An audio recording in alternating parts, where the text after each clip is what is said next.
pelo contrário, eu tô fazendo um elogio aqui público a ele. O Jones Manoel descia o cacete no Alckmin. E era fato, e isso meio que norteava alguns ataques ao Lula. Só que o que acabou Ele acontecendo? atacava o Boulos, Pedro. O sim, é meu também. freestyle algumas Mas coisas eu aí. vou citar uma situação específica do Alckmin, como mudou o vento. Só que, assim, ele é muito amigo do Leandro Fortes, que trabalha comigo lá no DCM, que é um cara de esquerda bastante identificado com o PCB, até com o PCO, que é um partido que, honestamente, para mim, aquilo não é um partido. Mas isso vai ficar para uma discussão em outro dia. Mas o próprio Leandro foi cobrir o gabinete de transição e repórteres de diferentes veículos foram cobrir. E o fato é o que foi constatado. Independente de quem foi o governador Alckmin, independente de como ele se comportou com a Polícia Militar de São Paulo, ele foi um ajudante muito importante para o Lula nesse gabinete de transição, extremamente fiel. A gente não vai esquecer o que o Alckmin fez. Isso é importante. A gente não esqueceu, não, mas é uma mudança de ventos. Tanto que o Lula também premiou ele nessa posse, dando um destaque muito grande. Para vocês não esquecerem, o Temer não teve 10% do destaque de um vice na segunda posse da Dilma. Não sei se vocês lembram. E sem falar que nesse momento aqui, Pedro, poucos minutos depois dessa cena aí, ó, o Lula olhou para trás e viu que o Alckmin não estava aí. Aí ele foi chamar o Alckmin, vem aqui. E chamou o Alckmin, entendeu? A gente está fazendo um governo, gente, é um governo pragmático, é o que tem aí. Sim. A gente tinha esse governo pragmático, que não é o dos sonhos, não é o melhor, não é o que grande parte do... E aí, só para fechar meu comentário. Talvez, né, por ser mais pragmático. O faz?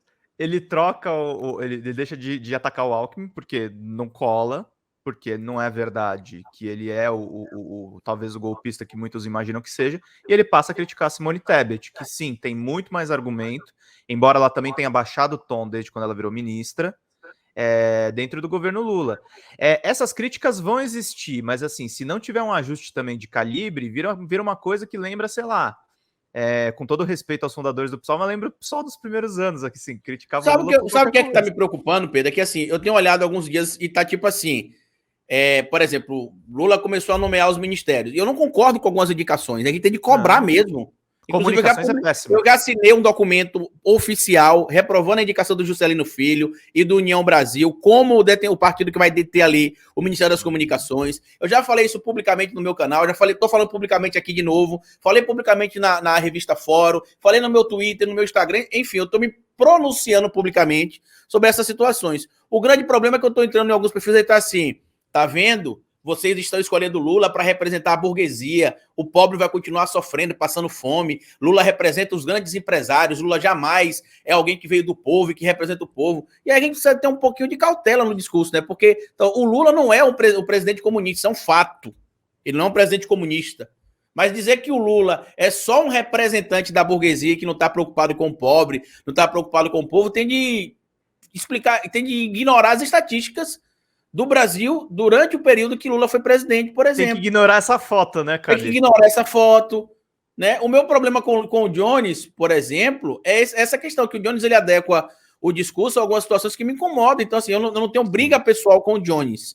A minha crítica ao Jones é uma crítica que parte do princípio da coerência do discurso. Eu vou te dar um exemplo. Em abril de 2020, o Jones fez uma live com Galãs Feios. Essa live tá lá até hoje.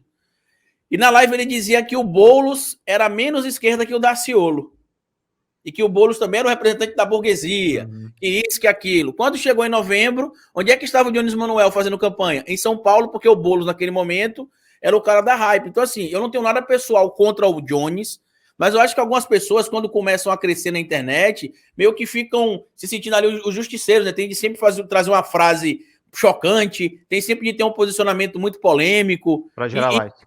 E tem um monte de gente, inclusive, que eu não vou dizer o nome aqui, mas que não tem mais contato com ele hoje, porque começaram a ver isso. Eu não sei se isso é genuíno ou não, porque eu não sou amigo do Jones.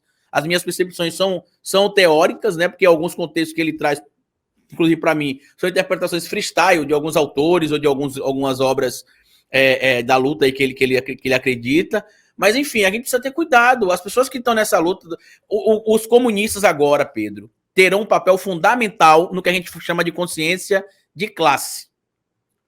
É o papel principal. Então, não é que vocês vão ter que bater palma pro Lula, bater palma pro Alckmin, entendeu? Mas, por exemplo, no primeiro turno de 2022 agora, um monte de gente que eu conheço que é figura pública, não voto de jeito nenhum no Lula com o Alckmin sendo vice, hipótese nenhuma. Aí no segundo turno, eu tive de votar no Lula porque, mesmo sendo Alckmin, porque do outro lado era Bolsonaro. Mas quantas pessoas foram desmobilizadas com esse discurso? Então a gente precisa ter responsabilidade. É o seguinte, é fazer as críticas que a gente sempre fez ao Alckmin, fazer as críticas que a gente tem de fazer ao governo, porque quem está aqui acompanhando, por exemplo, já vai saber que a Folha Democrata não vai ser uma mídia régia do governo Lula. A Folha Democrata é uma mídia independente. A gente vai elogiar aquilo que tem de elogiar, vai desconstruir as farsas disseminadas pela mídia corporativa contra o Lula, como já está acontecendo com o CNN, como já está acontecendo com o Estadão. O Estadão, Folha de São Paulo. Mas a gente não vai ficar aqui fazendo malabarismo para, às vezes, trazer uma crítica. Quando tiver de criticar, a gente vai criticar. Ó, agradecer a produção aqui, as entrevistas